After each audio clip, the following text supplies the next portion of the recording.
All right, so we got this massive slab of cherry right here. This I think was about 22 inches across. And so this is probably what, 6-7 inches thick. So I'm going to try and get a bowl blank out of it right here. It's heavy. I had to have my son help me lift this up here. And then I also got a piece of walnut, as you can see. And then that circle should fit right there on it. So that's what we're working on today, a little bit of chainsaw work. We might also attack this piece of mulberry right here. It's got a big split through it, so what I'll probably do is just rip that blank in half, and then we could have deep bowls or hollow forms or something out of it, but I want to get that split out of there before it worsens up.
Dude.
That's unfortunate. 10 will be right there. We'll go for 15.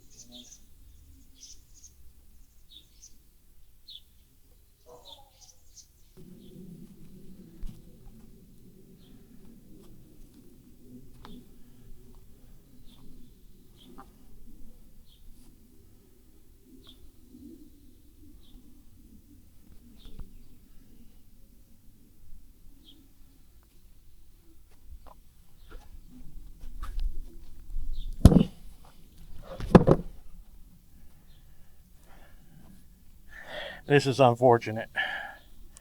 I made the wrong decision. You never know until you cut into this stuff.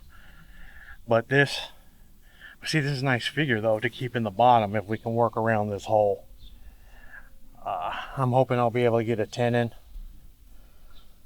big 6-inch 10 in, where this won't be a problem. But that'll be a big bowl. Problem is that's going to go into the bottom of the bowl. So yeah, unfortunately I didn't realize this until I started cutting this away. I should have gone the other way. But you know, we're stuck with it. We'll make it work. But that's what I do to reduce weight of the blank. I probably cut an extra 10 to 12 pounds off that blank by taking these corners off here and then coming again here. And so now when you look at the front of it, it's a pretty round blank as far as cutting with a chainsaw goes. So it should mount onto the lathe relatively easily and true up fast. This is kind of punky right here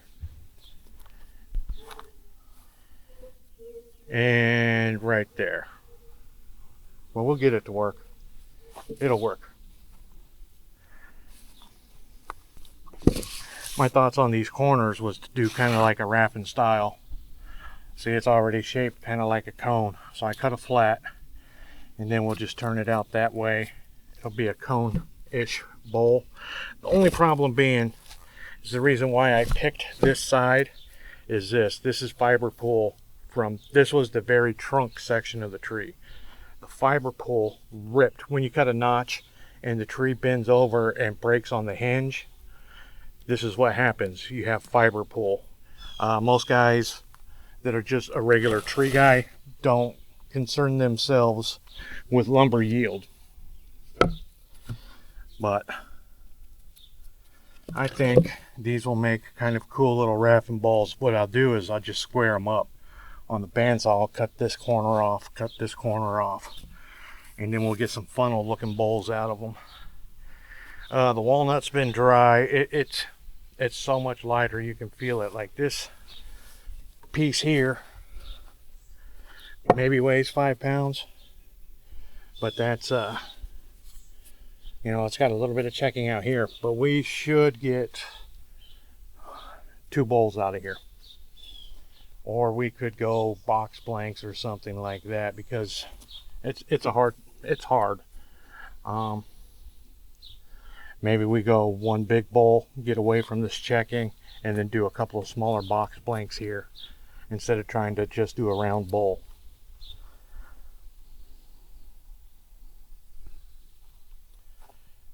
That bark seems to be sticking pretty good for that walnut, so we might get a cool live edge walnut out of it.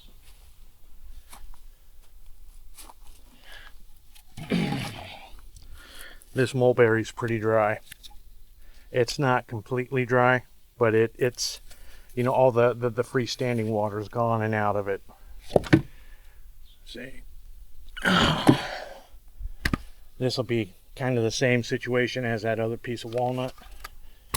What I did was I just cut it along the splits, the existing splits, with my chainsaw, because this is hard for a little 14-inch bandsaw that's, you know, 110 power, you know, not even 2 horsepower motor or anything like that. So if I can do a lot of work with my chainsaw, I'll try and do that.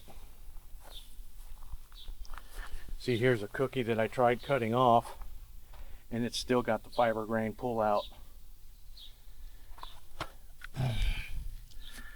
You know, there's more of that pull out, tear out, whatever, it's fiber pull from when it's notched and comes over.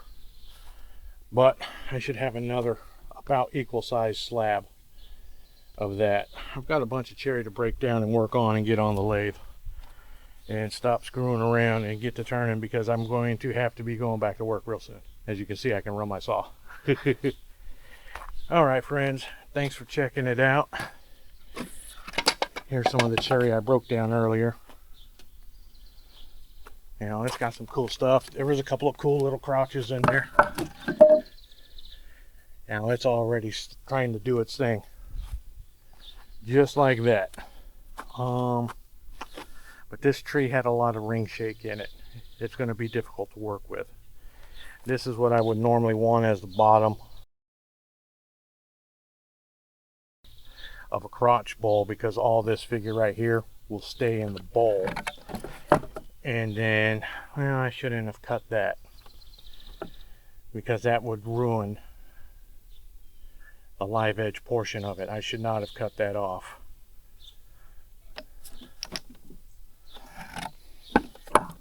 So maybe what I'll try is one of those kind of emerging type bowls.